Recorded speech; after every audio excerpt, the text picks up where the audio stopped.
सर्वसामान्यांच्या हक्काचा आवाज जागर जनस्थान।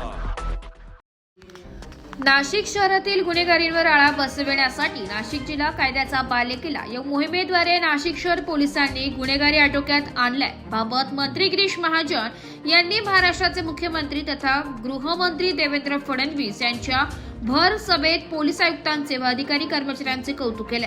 आज मुख्यमंत्री देवेंद्र फडणवीस यांनी विविध विकास कामांच्या भूमिपूजनानिमित्त नाशिक दौऱ्यावर होते। आज दिनांक 13 नोव्हेंबर रोजी दुपारी 3 वाजता दरम्यान नाशिकच्या ठक्कर मैदानावर झालेल्या सभेत मुख्यमंत्री देवेंद्र फडणवीस यांच्या उपस्थितीत मंत्री गिरीश महाजन म्हणाले की नाशिक शहर पोलीस आयुक्त संदीप कर्णिक व त्यांच्या टीमने अवघ्या काही दिवसात गुन्हेगारी आटोक्यात आणली आहे, तर रेकॉर्डवरील 10 ते 15,000 गुन्हेगार महाराष्ट्र सोडून देवदर्शनाला गेले। नाशिक पोलीस अधिकारी व कर्मचाऱ्यांनी उल्लेखनीय कामगिरी केल्याबद्दल त्यांचे कौतुक केले। जागर जनस्थानसाठी प्रतिनिधी संदीप नवसे, नाशिक। सुरक्षेच्या दृष्टीने आपण समाधानी आहात की नाही? आमचे सीपी या ठिकाणी काम करतायत, संदीप कर्णिक, त्यांची सगळी टीम, त्यांचे डीसीपी, सगळे इन्स्पेक्टर, सगळे पोलीस अधिकारी, कर्मचारी।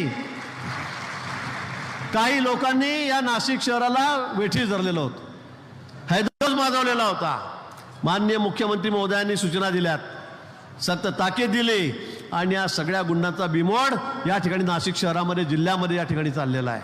मी म्हणेल 10-15 हजार लोक तर गायबच झालेले आहेत। ते सगळे श्याम खाटूक आहेत, आपलं देवस्थान तिकडे आहेत, तिकडे गेलेले आहेत, काही जम्मू काश्मीरमध्ये गेलेले आहेत, वेगवेगळ्या ठिकाणी सगळ्या देवांना सगळं घालतात की बाबा आम्हाला वाचव, आम्हाला वाचव।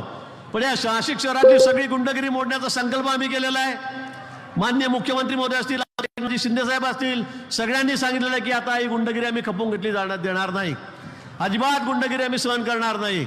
आणि अनेक जण आता नाशिक शहर सोडून पळालेले आहेत आणि म्हणून आम्हाला कुंभमेळा हा अतिशय सुरक्षित सुद्धा करायचा आहे आणि त्यासाठी